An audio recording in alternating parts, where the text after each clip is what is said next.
ఇంతమంది మాట్లాడింది ఎవరిని కదిలించినా కడియం సీఆర్ గురించి చెప్తున్నారు. కేవలం ఇక్కడనే కాదు, హన్మకొండలో కడియం సీఆర్ గురించి మాట్లాడుతున్నారు, వరంగల్ లో కడియం సీఆర్ గురించి మాట్లాడుతున్నారు, మేము ఎప్పుడైనా హైదరాబాద్ పోతే కూడా కడియం సీఆర్ గురించి మాట్లాడుతున్నారు. వాస్తవానికి ఆయన కడియం సీఆర్ కాదు, కట్లపాము అంటూ కట్లపాము లాగా నమ్మిన పార్టీని కాటేసి విషం నిండినటువంటి నాయకుడు కడియం సీఆర్ గారు.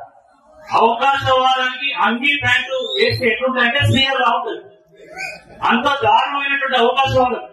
నిజంగా నువ్వు పార్టీని వీడిపోవాలంటే ముందే అవ్వచ్చు, కానీ టికెట్ తీసుకొని మొత్తం ప్రచారం అయిన తర్వాత పార్టీని చావు దెబ్బకొట్టాలని చెప్పి వారు పోవడం జరిగింది.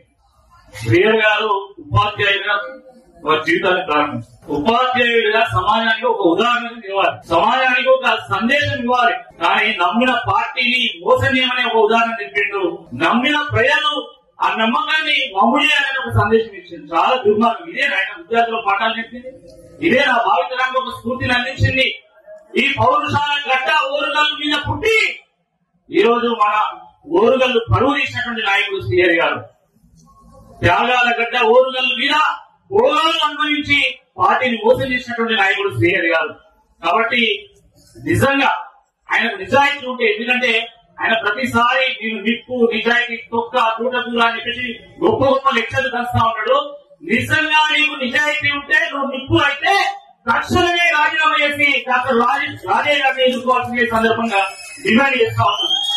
నిజంగా నిన్న తాడికొండ రాజయ్య గారు కేసీఆర్ గారి దగ్గర కండువాలు కప్పుకొని చూసిన తర్వాత అందరూ నిమ్మలమైన వరంగల్ ఇక ఉందా చూడు, ఇక మసా ఉంటుందని చెప్పేసి ప్రతి ఒక్కరు అనుకుంటున్నారు. ఎప్పుడెప్పుడు తాడికొండ రాజయ్య గారు డబ్బేసుకొని ఓరుగాలు గడ్డిస్తామని చెప్పి ప్రతి ఒక్కరు ఎదిరిస్తూ ఉన్నారు. ప్రాంతేతరుడు అన్యాయం చేస్తే ప్రాంతం అవతలంగా తరిమి కొట్టాలి, కానీ ప్రాంతం వాడు మోసం చేస్తే ఆ ప్రాంతంలో పుండగట్టాలని ఆ రోజు చెప్పిండు. ఈ రోజు శ్రీయర్ గారు సొంత పార్టీని మోసం చేసింది కాబట్టి గణపురంలోనే పుండగట్టాలి, గణపురం నిన్ననే పత్రం సాగుకోవాలని చెప్పి సందర్భంగా నేను విజ్ఞప్తి చేస్తున్నా. నాకైతే మరీ ఎక్కువ కోసం ఉన్నది, ఎందుకంటే ప్రతి ఒక్కరు కలిసిన ప్రతి ఒక్కరు రాకేష్ నువ్వు కడియం సీఆర్ గారితో వచ్చిన కదా పార్టీలకి, మీ ఇంటికి వచ్చింది కదా, మరి ఆయన వైపు నువ్వు పోవాలని అడుగుతున్నారు. అనవరం ఉన్నది. వాస్తవానికి నాతో మాట్లాడింది కేటీఆర్ గారు, పల్ల రాజేశ్వర రెడ్డి గారు, ఇంకా ఇతర ముఖ్యమైనటువంటి నాయకులు.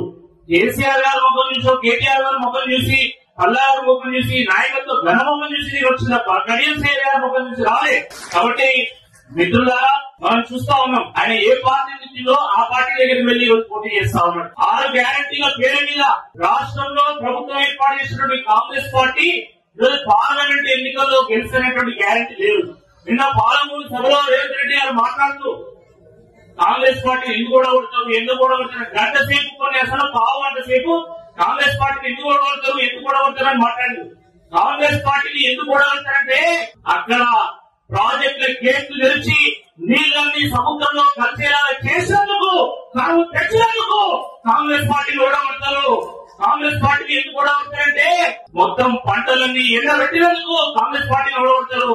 కాంగ్రెస్ పార్టీని ఎందుకు ఓడగొడతారంటే 24 గంటల కరెంటును తీసి కరెంటు కోతలు తెచ్చినందుకు ఓడగొడతారు. కాంగ్రెస్ పార్టీని ఎందుకు ఓడగొడతారంటే 420 హామీలు ఇచ్చి తెలంగాణ ప్రజలను మోసం చేసినందుకు ఓడగొడతారు. కాబట్టి తప్పకుండా ఓటమి ఖాయం. నిన్న ఆయన ముఖంలో కనబడ్డది. ఇప్పటికే మహబూబ్నగర్ ఇన్ఛార్జ్ నుండి అనుమతి వదులుకున్నాడు. ఇప్పుడు ఖచ్చితంగా ఓటమి భయం కనబడతా ఉన్నది. ఇంతకుముందు కూడా పెద్దలు ఒకరు చెప్పారు, సర్వేలు వస్తున్నాయి. గత వారం 10 రోజుల నుంచి కాంగ్రెస్ పార్టీ తగ్గుతున్నది, టీఆర్ఎస్ పార్టీ పెరుగుతుందని చెప్పేసి సర్వేలు చెప్తా ఉన్నాయి.